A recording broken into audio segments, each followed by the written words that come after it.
One of your colleagues told us that if this should spiral into a pandemic, this flu could make COVID look like a walk in the park. I agree.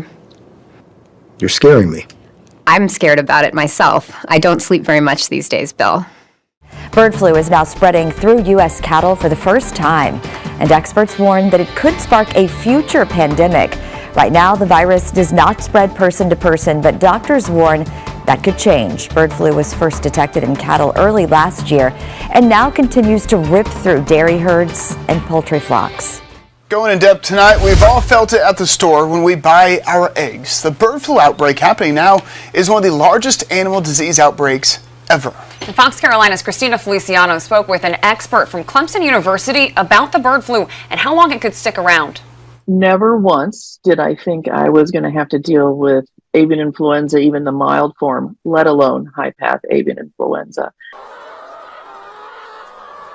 For the past 3 years, the U.S. has been dealing with one of its largest animal health disease outbreaks that it's ever recorded. Health news this noon, a group of virologists around the world are sounding the alarm on bird flu. The Global Virus Network says H5N1, which has spread to millions of birds and at least 70 humans, requires proactive surveillance. This comes at a time when the Trump administration has fired dozens of experts who track disease outbreaks in the U.S. The U.S. saw its first human bird flu death earlier this year. Skyrocketing egg prices, tens of millions of chickens dead, both linked to the avian flu that's sweeping across the country tonight. The strain has infected at least 70 people, too, including one who died earlier this year. You know, there's work underway right now in Memphis to decode this latest flu strain and hopefully help stop the spread. So far, there haven't been any reports of human-to-human transmission, and infections are typically mild. That being said, avian flu isn't going anywhere anytime soon. Health experts are concerned it could get worse. That's why research is being done right here in Memphis, hoping to get ahead of the virus. We can't predict flu. We've been studying it for a very long time, and what we learn is that it outsmarts us every time. On average, the flu kills more than 36,000 people across the U.S. each year, according to the CDC, especially the elderly and children. That's why inside these walls of St. Jude Children's Research Hospital in downtown Memphis, researchers are studying more than childhood cancer, but also the emergence of influenza strains worldwide. Why it's important at St. Jude? Because it is a catastrophic childhood illness. Dr. Stacy Schultz-Cherry is the principal investigator of the hospital's Schultz-Cherry lab team, studying how the virus jumps from animals to humans and how to treat it. This is where we do all of our cells, so we isolate cells from a lot of different spots. H5N1, the type of avian flu circulating right now, was first identified in 1996 in geese in China. In 2020, a variant of that original strain was found in wild birds in Europe, and in late 2021, it was found in the US and Canada. The virus is nearly 100% fatal in chickens. More than 160 million birds have died or been culled since 2022, and the avian flu has spread to cattle herds as well.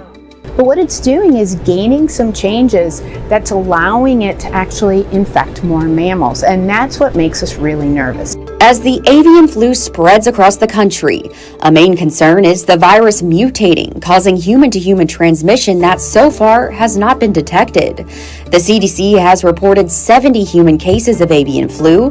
Most have been detected in dairy and poultry workers, but in January, a patient died of the virus after being exposed to a backyard flock. For potential, avian flu is always the one that people in infectious disease have feared. Dr. Steve Threlkeld is an infectious disease specialist at Baptist Memorial Hospital in Memphis. He says the longer the outbreak continues, the more likely human-to-human transmission becomes. The concern is that as it spins off and spits, if you will, into other animals and into humans, it can make small genetic changes. It doesn't take that much in the way of genetic change to allow it to be more efficient at infecting people. Fortunately, Dr. Threlkeld says most recent human cases in the U.S. have been mild, but historically, the death rate for bird flu in humans is high around the world.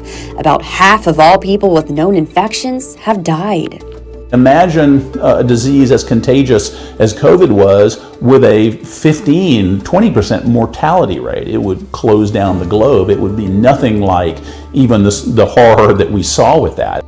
The threat is why the researchers at St. Jude stay vigilant, monitoring changes in the avian flu and working to find treatments. We want to watch this and make sure that if it does infect humans, that it still can't transmit. That's that final step to potentially becoming something that could be a pandemic. So with all of this going on, how concerned do humans need to be right now about avian flu? People ask, well, is this going to become something that will infect and transmit in humans? And we don't know, but that's exactly what we're watching and planning for. If it does, how do we protect our population? And common symptoms of this strain of avian flu in humans are similar to the seasonal flu. They include fever, cough, sore throat, runny nose, muscle aches, headache, fatigue, and eye redness and irritation. The U.S. did have its first high-path AI big outbreak in 2014, 2015. I think we only lost maybe about 50 million birds. That lasted for about 6 months. We thought that was the biggest outbreak we ever had.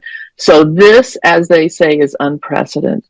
Since the recent bird flu outbreak, we've seen commercial and backyard flocks infected, causing millions of birds to die and our egg prices to go up.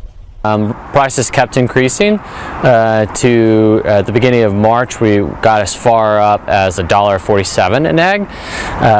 But we've recently seen prices go back down, and now, beginning of April, we're at 68 cents an egg. That was Robert Hodges, the owner of Sunflower Breakfast, Lunch, and Bakery. Before the outbreaks, he paid around 29 cents per egg. Throughout all of the market changes, Hodges has kept his promise. There was definitely a moment where I was like, yeah, maybe it might be time to increase the prices, but yeah, we just, with how we run our business, we wanted to try to hold off on that as long as possible. It's a sacrifice Hodges is willing to make for as long as he can. The outbreak is a concern for business in the Palmetto State. Clemson University says agribusiness has a $51.8 billion annual impact on South Carolina's economy, and according to the South Carolina Poultry Federation, the poultry industry represents 40% of all agriculture in the state and 80% of animal agriculture. Thankfully, experts say no commercial poultry farms in South Carolina have been infected with the bird flu. However, we are still feeling those impacts at the grocery stores. Dr. Julie Helm, a poultry veterinarian with Clemson University, says since January of this year, the U.S. has lost 10% of its inventory of commercial egg-laying hens, which continues to impact egg prices. Of course, the prices for the consumers for the eggs, because we get our eggs, of course, from other states and other companies. I guess for the commercial, some impact is they're putting a lot of time, money, and effort in all these different biosecurity practices, trying to make sure that virus stays out of their birds. Practices that Dr. Helm says are essential to keeping commercial and backyard flocks healthy. Something else that could help? A vaccine. Dr. Helm says we could hear about vaccines in the future, but right now the U.S. Department of Agriculture is deciding whether or not to allow commercial poultry flocks to be vaccinated.